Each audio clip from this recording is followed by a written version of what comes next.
नमस्कार, technical VIP में आप सभी को स्वागत है। अगर आपका इंडसइंड बैंक अकाउंट है या फिर इंडसइंड बैंक सीएसपी है तो ये वीडियो आपको बहुत ही ज्यादा फायदा होगा। इंडसइंड बैंक सीएसपी यानी आरडीएसपी बैंक सीएसपी बहुत सारे लोगों ने ले रखे हैं और इसी दौरान आरडीएसपी सीएसपी के माध्यम से इंडसइंड बैंक का अकाउंट बहुत सारे कस्टमर का कर रखे हैं और इसी दौरान बहुत सारे कस्टमर का बैंक अकाउंट में पैसा आने के बाद वो बैंक खाता बंद हो चुका है, यानी बैंक खाते से पैसा निकासी नहीं हो पाते हैं। तो आज हम आपको दो तरीके देंगे जिससे कि आप अपना इंडसइंड बैंक खाते से पैसे निकासी यानी विड्रॉ कर सकते हैं। तो हम आपको देंगे यहाँ पे पैसे निकासी करने का सबसे बेहतर जानकारी।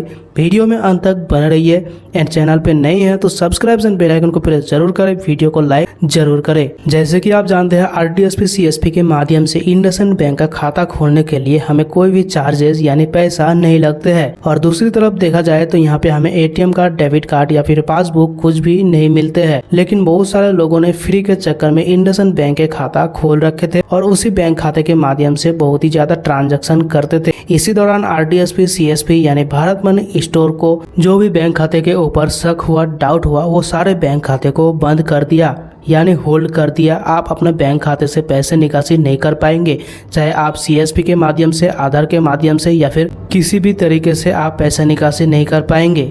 इंडसइंड बैंक अकाउंट होल्ड करने का या फिर बंद करने का मेन रीजन ये है कि उस बैंक खाते के माध्यम से बहुत ही ज्यादा गलत तरीके से, फर्जी तरीके से लेन देन करते हैं बहुत सारे लोग। जैसे कि किसी के नाम से खाता खोल रखे और उस खाते के माध्यम से अपने हिसाब से लेन देन करते हैं, ट्रांजैक्शन करते हैं, कोई फेक तरीके का लेन देन करते हैं, फर्जी तरीके से उस बैंक खाते में पैसा जमा करके पैसे निकासी करते हैं। इसी दौरान बैंक कंपनी को लगा कि बहुत सारे लोगों ने इस प्रकार से बैंक खाते के साथ स्कैमिंग करना शुरू कर दिया है और फिर आपके बैंक खाता को बंद कर दिया या फिर होल्ड कर दिया, जिससे कि आप किसी भी प्रकार का पैसे निकासी नहीं कर पाएंगे। इंडसइंड बैंक अकाउंट का पैसा विड्रॉ करने के लिए आपको अपना आरडीएसपी सीएसपी का बीएमओ के पास यानी डिस्ट्रीब्यूटर के पास जाके अपना बैंक खाते के बारे में जानकारी लेके बैंक खाते को चालू करवा सकते थे या फिर पैसे निकासी कर सकते थे। लेकिन अभी के समय में आपके नजदीक में कोई भी आरडीएसपी सीएसपी यानी भारत मनी स्टोर का बीएमओ ऑफिसर या फिर डिस्ट्रीब्यूटर नहीं है जिससे कि आप बैंक खाते को चालू कर सके।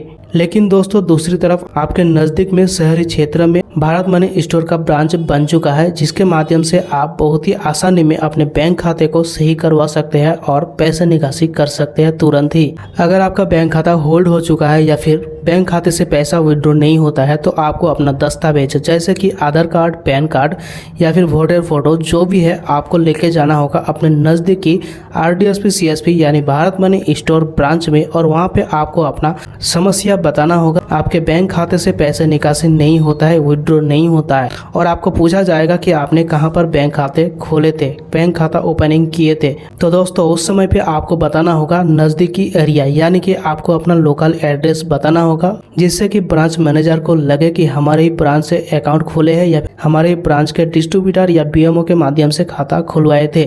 फिर आपके आधार कार्ड के माध्यम से आपके बैंक खाता चेक किया जाएगा। उसके बाद आपके बैंक खाते को अपडेट कर दिया जाएगा। जैसे कि अगर डेट ऑफ बर्थ अपडेट कर देता है या फिर केवाईसी अपडेट करते हैं या फिर एड्रेस अपडेट कर देता है तो आपके बैंक खाता तुरंत ही चालू हो जाते हैं और आपके बैंक खाते में मौजूद की जितना भी बैलेंस है आप चाहे तो तुरंत ही विड्रॉ कर सकते हैं वहीं पे ब्रांच में या फिर दूसरे कोई सीएसपी पोर्टल के माध्यम से। दूसरा तरीका है अगर आपके नजदीक में भारत मनी स्टोर का ब्रांच नहीं है, कोई भी ऑफिस नहीं है तो आपको अपना नजदीकी आरडीएसपी सीएसपी वाले के पास जाना होगा जिसके पास इंडसइंड बैंक सीएसपी है और इंडसइंड बैंक का अकाउंट ओपनिंग कर सकता है। उसके पास जाना है और आपको उस सीएसपी को लॉगिन करवाना है। लॉगिन करने के बाद आपको सबसे पहले डेट ऑफ बर्थ अपडेट कर लेना होगा। उसके बाद आपको अपना मोबाइल नंबर एंड नाम अपडेट कर लेना होगा। अगर आप कहेंगे कि आपका नाम और मोबाइल नंबर या फिर डेट ऑफ बर्थ एग्जिट बताएगा, ऑलरेडी एग्जिट है यानी पहले से अपडेट किया हुआ है तो आपको वहाँ पे कोई भी चेंजेस या फिर कोई भी बदलाव नहीं करना है, ऐसे ही आपको अपडेट कर लेना है। अपडेट करने के बाद अगर हो सके तो एड्रेस भी अपडेट कर लेना है और आपको 24 घंटे के बाद आपको उसी आरडीएसपी सीएसपी पोर्टल के माध्यम से आपको विड्रॉ नहीं बल्कि आईएमपीएस करना होगा जिससे कि बहुत ही आसानी में आप पैसे निकासी कर पाएंगे। अपने कोई भी बैंक खाते को इसी प्रकार से सही करके पैसे निकासी कर पाएंगे बहुत ही आसानी में।